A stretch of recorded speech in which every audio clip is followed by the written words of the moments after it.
Hi, this is Karen from the Westport River Watershed Alliance. I'm here at the River Center today, and we're going to be talking about erosion and how sand is made.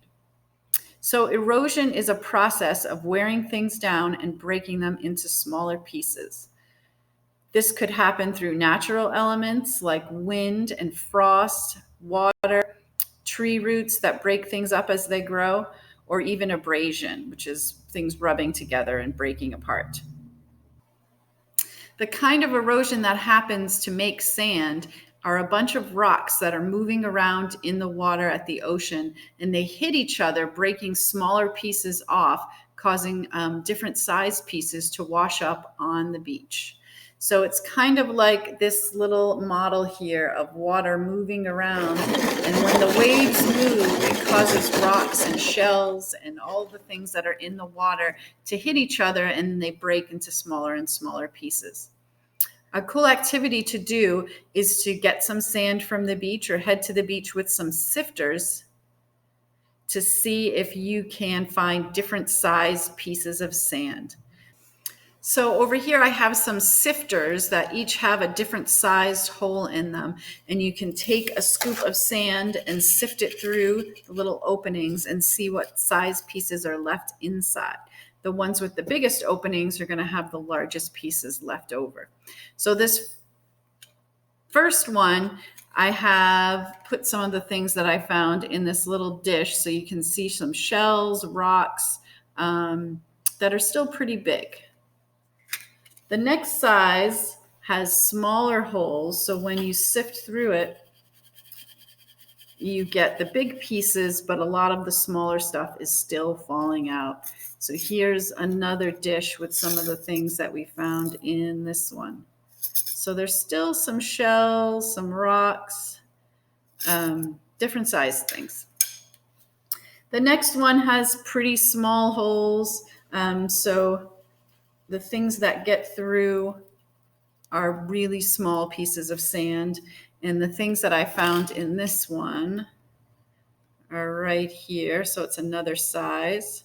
So the last one is this sifter right here, which has teeny little holes inside, and it has a container on the bottom to hold the little pieces of sand that can get caught in this container. It's the smallest size pieces. So here's some of those really fine little pieces of sand. So with all the different size pieces, the sand is constantly going through that erosion process and breaking smaller and smaller and smaller. It's not just the rocks. There are shells that are breaking up within the sand. There's pieces of seaweed and plants and all kinds of different things that you find in the water are making up what is inside the sand. Here are those pieces that we use the sifters to see, just so we can see the different size. These are the largest pieces right here. Here's the next size pieces right there.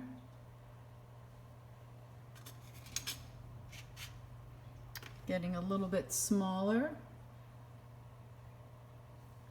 And then the smallest size pieces that we could find with our sifters. Pretty neat. Let's see if we can zoom it in.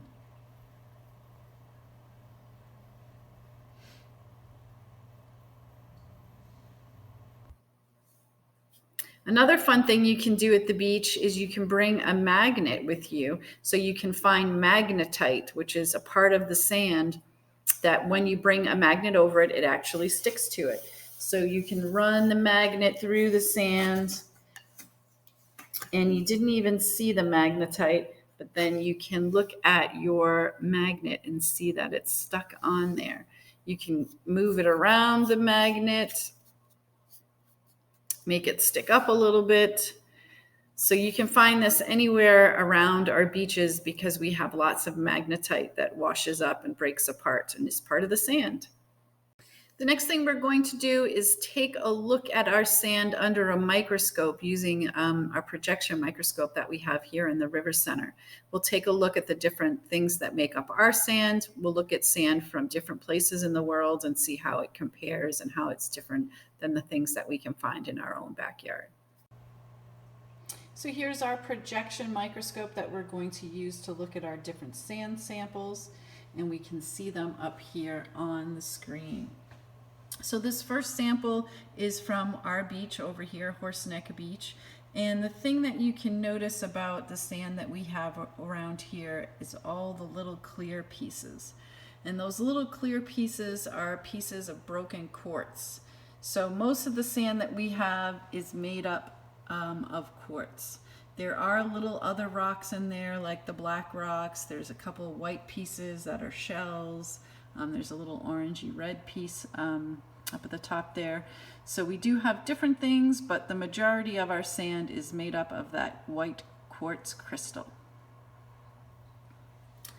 The next one we're going to take a look at, we can look at some sand from Bermuda, which they sometimes call their beaches the pink sand beaches. And you can tell how it looks a lot different from our sand. It's a lot of shell and broken up coral and things that they have common at their beaches in Bermuda. So it's pretty neat. Another one, this one is from California with the red rocks. So it could be made out of clay and different kinds of rocks than we see around here. Another one, this is from California as well, and these have all these different rocks that are a little bit bigger, and they're kind of moving and adjusting with the shake in the table. They all look like they're really polished because the big pieces kind of hit each other over and over again and make them rounded out. The last experiment that I'd like to try is by adding vinegar to a sample of sand. If there's a lot of things in the sand that are from shells or coral and things like that, the sand should react to the vinegar. So this is the sample from Bermuda, which we expect would have a lot of pieces of shells and corals and things. So we'll put a little drop of vinegar and see what happens.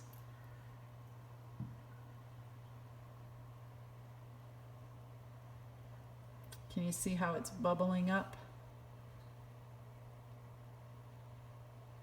So the acid of the vinegar is reacting with the shells, which are made out of calcium, which is like a base.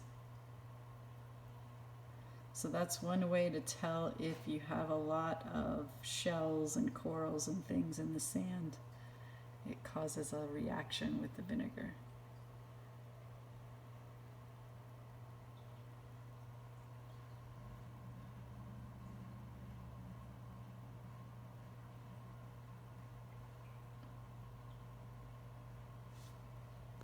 We can go ahead and try that again with a sample of sand from our beaches. Even just looking at it, you can see there are a few shells, but not as many, so I'm not sure if we can make a reaction happen.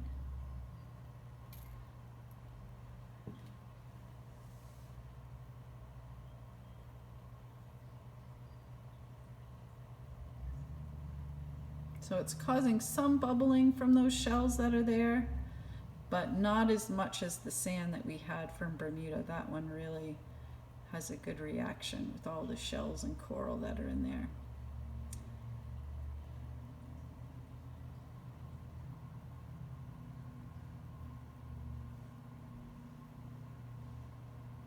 That's all we have to teach you today about erosion and sand, but thanks for watching and hope to have another video out to show you soon.